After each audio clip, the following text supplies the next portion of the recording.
Hello everyone, let's take a walk and see what's in bloom or in bud.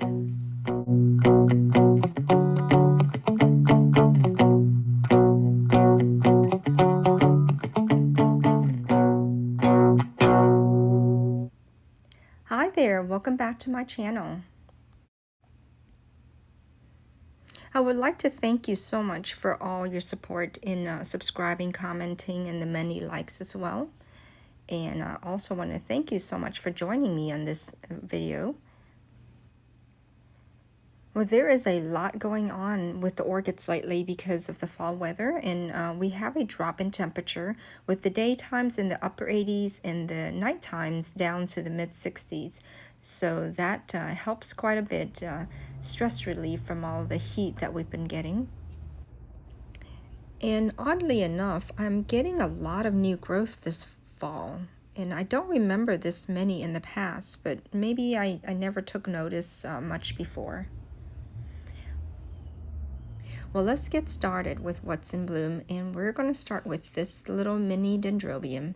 Is becoming a one of my favorite blooms, just so beautiful. It's Dendrobium Enobi Splash, and it is from one of William's collection. It is one of my rescue orchids, and it's really growing beautifully. I've got lots of new growth on there, and I was surprised to see a bloom. And I love the blooms on this one because of those outline edges. So I don't have anything like that in my collection. And this next one is a long time blooming orchid. Since the last month it was on the list of blooming orchids as well. This is Dendrobium Daeng 280, and next to it in the same pot is Dendrobium Pegasus Pink.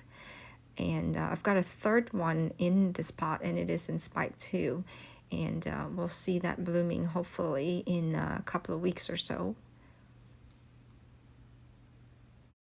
And this next one is another dendrobium, also a repeat from last month, or last couple of weeks actually. It is Dendrobium Sweet Pink, and one of my rescue orchids again. And there are many dendrobiums in the same pot. This is another one that is blooming, Dendrobium Aridang Blue Angel. And I believe I have this one or something like it, very similar to it anyway. And it's a very large one that is that I have. And I got that one at Lowe's, and it had no tag on there. And I know that William gets a lot of orchids from Lowe's, so maybe he got a tag for this one. And this next one I have had in my collections for many years. It is no ID Dendrobium, but it has a spatulata in its background. And it's a very easy to bloom orchid. It tends to give lots of keikis as well on the top, and this is a pot full of keikis that I have against this area, and I have a very big giant pot as well. This next one is a mini dendrobium, and Dendrobium Burana number 7, and it sheds its leaves, and you see some of the old kings that have lost its leaves. It's semi-deciduous because it doesn't shed all of it. It keeps a lot of it. And you get a double spike on the top sometime on the apical part of the kings. And sometimes you get even some on the sides of the king as well. And I did split a piece off my main pot to give to a friend. And it is in spike too. This next one is also a Dendrobium Diamond Queen. It's a mini one in the kitchen, and some of the flowers are did drop off and faded away. So, but we still have quite a bit in bloom. This next one is EPC Lime Sherbert times B Nodosa, and it has not been blooming for almost a year, and now it started again. And at one point, it was my most prolific bloomer, and I'm not sure what had happened. and it just somehow got so stressed that it stopped blooming for a while. And luckily I didn't lose it. I did lose a few pieces of it though. And this one is Brassavola Nodosa, grandiflora variety, and just lovely blooms. And you see the speckles on the back side of the bloom. And of course, it's very fragrant at nighttime. And I can tell this is going to be a very prolific grower. It's going to probably take over this pot as well, just like the yellow bird that I have. This piece, I had a tiny piece when I got started. It's just maybe about 3 or 4 leaves. It was given to me by my friend V, and now it's filling up the pot.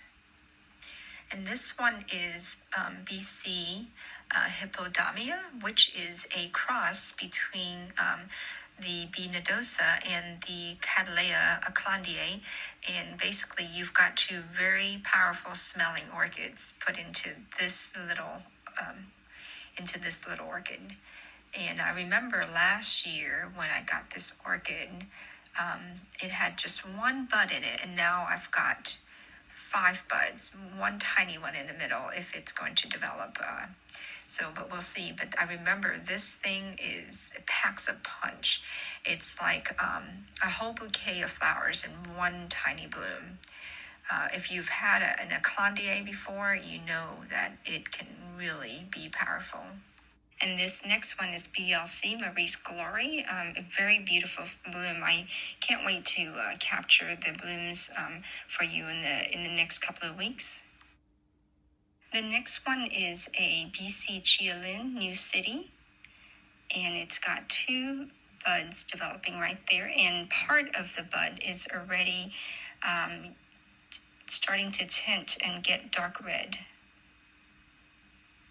And this is one of those that I have a new growth on right there to your right. As you can see, there it is. And this one, it's got a long spike this time. It's Doritis, pulcherrima, and it is a species found in Southeast Asia. It's oddly enough, it's supposed to be grown at ground level. And I had it way up high in the past, but this year I've stuck it really low towards the pond in the ground level, and it just put out this really long spike, reaching for, pollinators, and so that's why we've got a long spike. And this one is a no ID Phalaenopsis. It's one of the rescue orchids I got from William, and it's the only Phalaenopsis I got. And I got this one mainly because it was in bloom when I got it in April, and I thought, wow, that's neat. It's probably a warm weather blooming Phalaenopsis, so I hope it's a species, which I can't, positively identify. But I just thought it was a different one than the ones I've had, which normally blooms in the late winter. This one is Vanda Kuwaldee fragrance, and it does have a light floral scent to it, and it doesn't take much to bloom this Vanda. This is the fairly small Vanda, but it's been blooming every year for the last 3 years now. And as you can see, it's not a very large Vanda. It doesn't require a large size to bloom either. So, and this next one is Pachara Delight. I got it last year at Lowe's with a double spike, and this year I've been able to get it to bloom only 1 spike, but I'll take it. And the roots are really growing back strong on this one. And you remember when I got it, it was severely cut back on roots. I'm not sure what happened with the growers or at Lowe's, but it survived. And then on my left side right here, it's not part of what's in bloom, but I wanted to point out also that my deciduous dendrobiums are starting to drop its leaves, and some of the canes have gotten big enough that it has just drooping downward. So I hope that we're going to get a good result this year with blooms. And at this point, I'm going to water it just once a week, and then gradually, eventually go down to just a light spraying when most of its leaves are gone. Well, thanks for joining me on this video, and I hope everyone has a really wonderful day, and I hope all your collections are also in spike and in bloom. Thank you. Bye-bye.